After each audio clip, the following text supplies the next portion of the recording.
राधे राधे दोस्तों, कैसे हैं आप सब। दोस्तों, हर माह में 2 एकादशी तिथि पड़ती हैं, एक कृष्ण पक्ष में और एक शुक्ल पक्ष में।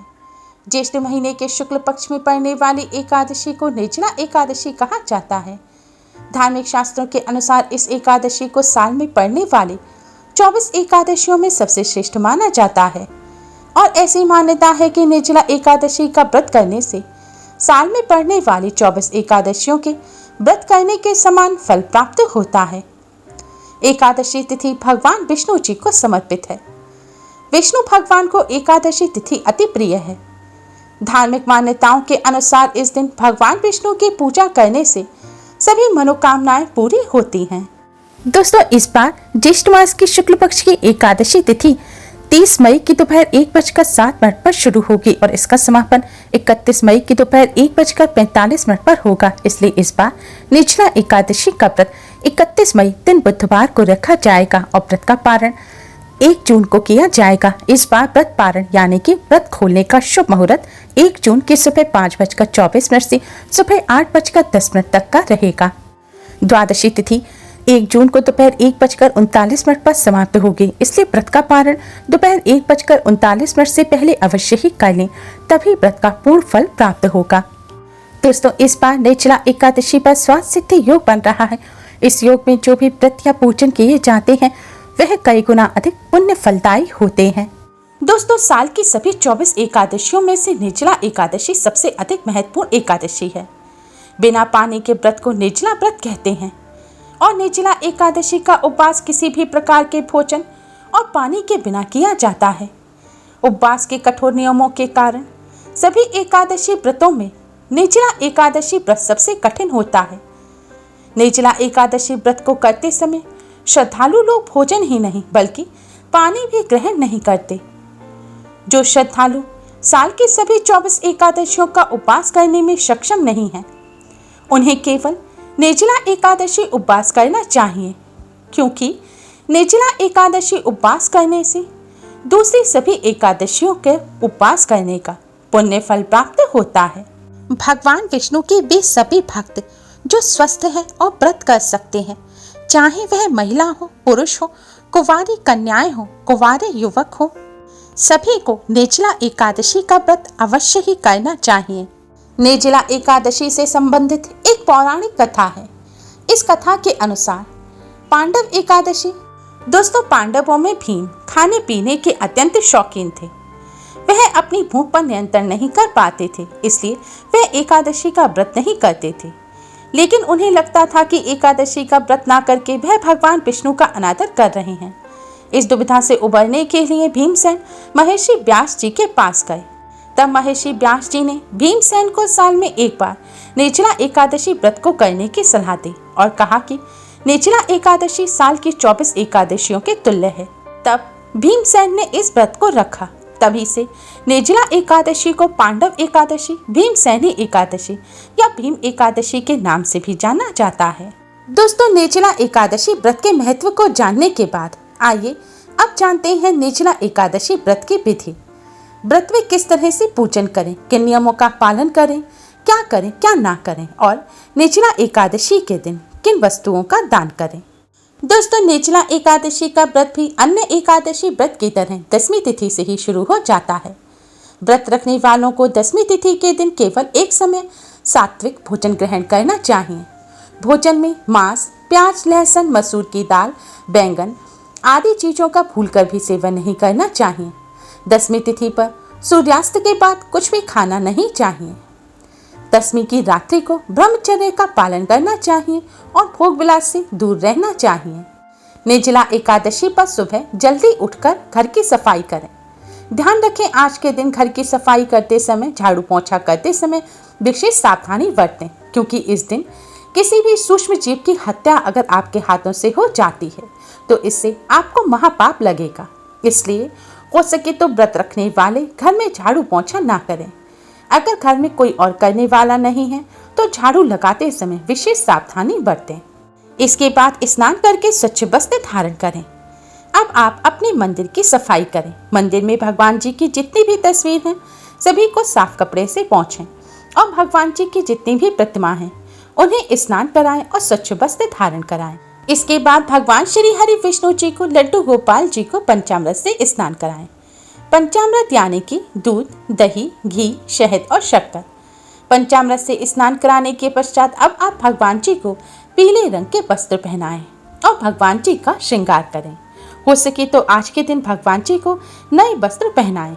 अब आप भगवान जी के सामने एक शुद्ध घी का दिया जलाएं। दिए को सीधे जमीन पर ना रखें और दिए के नीचे आज के दिन चावल भी ना रखें, क्योंकि एकादशी के दिन चावल का इस्तेमाल करना वर्जित माना जाता है। इसलिए आज के दिन आप दिए के नीचे कोई कपड़ा बिछा लें या किसी प्लेट में आप दिए को रख दें। दिए के साथ ही एक सुगंधित धूपबत्ती अवश्य ही जलाएं। इसके बाद भगवान श्री गणेश जी का सर्वप्रथम पूजन करें। भगवान श्री गणेश जी को कुमकुम से तिलक करें और उनका पूजन करें। फिर आप भगवान श्री हरि विष्णु और माँ लक्ष्मी जी का साथ में पूजन करें। भगवान जी को पुष्प अर्पित करें। हो सके तो भगवान विष्णु जी को पीले रंग के और माँ लक्ष्मी जी को लाल रंग के पुष्प अर्पित करें। इसके बाद फल मिष्ठान का भोग लगाएं। भगवान विष्णु जी को फल मिष्ठान अर्पित करते समय आप उसमें तुलसी दल अवश्य ही रखें, क्योंकि तुलसी दल के बिना भगवान श्री हरि विष्णु भोग को स्वीकार नहीं करते। और भगवान श्री गणेश जी, भगवान शिव जी के लिए आप अलग प्लेट में भोग रखें, क्योंकि तुलसी दल वाले भोग को भगवान श्री गणेश और भगवान शिव जी स्वीकार नहीं करते। भोग लगाने के पश्चात अब आप प्रण करें कि हे प्रभु, मैं आज निर्जला एकादशी का व्रत कर रही हूँ। आज मैं चोर, पाखंडी और दुराचारी मनुष्यों से बात नहीं करूंगी और ना ही किसी का दिल दुखाऊंगी। रात्रि को जागरण कर कीर्तन करूंगी। भगवान विष्णु जी का स्मरण कर प्रार्थना करें कि हे त्रिलोकीनाथ, मेरी लाज आपके हाथ है, अतः मुझे इस प्रण को पूरा करने की शक्ति प्रदान करें और मेरे व्रत को निर्विघ्न पूर्ण करें। इस तरह प्रार्थना करने के पश्चात अब आप भगवान विष्णु जी के महामंत्र ओम नमो भगवते वासुदेवाय का कम से कम 108 बार जाप अवश्य ही करें। हो सके तो तुलसी की माला पर ओम नमो भगवते वासुदेवाय मंत्र का जाप करें। ऐसा करना अति शुभ रहता है। आज के दिन भगवान विष्णु जी के विष्णु सहस्त्र नाम का पाठ करना या श्रवण करना भी बहुत ही शुभ माना जाता है। इसके बाद व्रत को पूर्ण करने के लिए निर्जला एकादशी व्रत की कथा को अवश्य ही सुने। दोस्तों, निर्जला एकादशी व्रत की कथा और विष्णु सहस्त्र नाम की वीडियो आपको हमारे चैनल पर मिल जाएगी और उन दोनों वीडियो के लिंक भी आपको इस वीडियो के डिस्क्रिप्शन में मिल जाएंगे। पूजन करने के पश्चात अब आप भगवान श्री गणेश, भगवान श्री हरि विष्णु और माँ लक्ष्मी जी की आरती करें। इसके बाद आप पूरे दिन भगवान श्री हरि विष्णु जी के राम नाम का, कृष्ण नाम का या फिर ओम नमो भगवते वासुदेवाय मंत्र का या जो भी आपको भगवान विष्णु जी का मंत्र आता हो उस मंत्र का आप पूरे दिन मन ही मन जाप अवश्य ही करते रहें। और संध्या काल के समय आप फिर से भगवान विष्णु जी की आरती करें, उन्हें भोग लगाएं और फिर से ओम नमो भगवते वासुदेवाय मंत्र की एक माला का जाप अवश्य ही करें। एकादशी की रात्रि को रात्रि जागरण का विशेष महत्व होता है, इसलिए हो सके तो परिवार के सभी सदस्य मिलकर भगवान श्री हरि विष्णु जी के नाम का संकीर्तन करें। अगर नहीं कर सकते तो आप मन ही मन ओम नमो भगवते वासुदेवाय मंत्र का जाप करते रहें। दोस्तों, निर्जला एकादशी पर दान का विशेष महत्व होता है। निर्जला एकादशी पर दिन में पूजन करने के पश्चात अन्न, जल, वस्त्र, आसन, जूता, छतरी, पंखी तथा फल आदि का दान अवश्य ही करना चाहिए। निर्जला एकादशी पर जल कलश का महादान किया जाता है। इस महादान को करने के लिए एक मिट्टी का कलश लें, उसमें शुद्ध जल भरें। अब इस कलश के मुख पर आप सफेद रंग का कपड़ा बांध दें और कपड़े के ऊपर आप थोड़ी सी चीनी रख लें। इस कलश को पूजन के दौरान मंदिर के पास रखें और पूजन पूर्ण होने के बाद आप इसे किसी ब्राह्मण को दान करें। इस दिन जल कलश का दान करने वाले श्रद्धालुओं को वर्ष भर की एकादशियों का फल प्राप्त होता है। इस एकादशी का व्रत करने से अन्य सभी एकादशियों पर अन्न खाने का दोष छूट जाता है तथा संपूर्ण एकादशियों के पुण्य का फल प्राप्त होता है। इस एकादशी का व्रत रखने से भगवान श्री हरि विष्णु माँ लक्ष्मी जी की कृपा से सभी पापों से मुक्ति मिलती है, लंबी उम्र का वरदान प्राप्त होता है, रोगों से छुटकारा मिलता है, धन संबंधी समस्याएं दूर होती हैं। जो मनुष्य इस एकादशी का व्रत करते हैं उनके लिए कुछ भी असंभव नहीं रहता। उन्हें अविनाशी पद प्राप्त होता है और मान सम्मान की प्राप्ति होती है। जीवन सुख में बीतता है और भगवान श्री हरि विष्णु जी की कृपा से अंत में मोक्ष की प्राप्ति होती है। दोस्तों, निर्जला एकादशी व्रत के नियम बहुत ही आसान है। इस व्रत में एकादशी के सूर्योदय से लेकर द्वादशी तिथि के सूर्योदय तक ना तो कुछ खा सकते हैं और ना ही पानी पिया जाता है। यह व्रत निर्जला और निराहार रहकर किया जाता है। द्वादशी तिथि पर घर की सफाई करने के बाद स्नान आदि करके आप अपने मंदिर की सफाई करें। जैसे एकादशी पर आपने भगवान जी को स्नान कराया, इसी तरह स्नान कराएं और उनका पूजन करें। द्वादशी तिथि पर पारण के लिए जो आप भोजन बनाएं, उस भोजन में गाजर, सलजम, गोभी, पालक, प्याज, लहसुन आदि चीजें ना डालें। सात्विक भोजन बनाएं। भोजन बनाकर आप सबसे पहले भगवान श्री हरि विष्णु माँ लक्ष्मी जी को भोग लगाएं। इसके बाद अगर हो सके तो किसी ब्राह्मण को भी भोजन कराएं या फिर आप ब्राह्मण को मिष्ठान और दक्षिणा दें। ब्राह्मण को भोजन नहीं करा सकते तो दक्षिणा निकाल कर रख दें और बाद में उसे ब्राह्मण को दे दें। दोस्तों, आपने भगवान जी को जिस भोजन का भोग लगाया है उसे ही खाकर आप अपने व्रत को खोलें और व्रत को पूर्ण करें।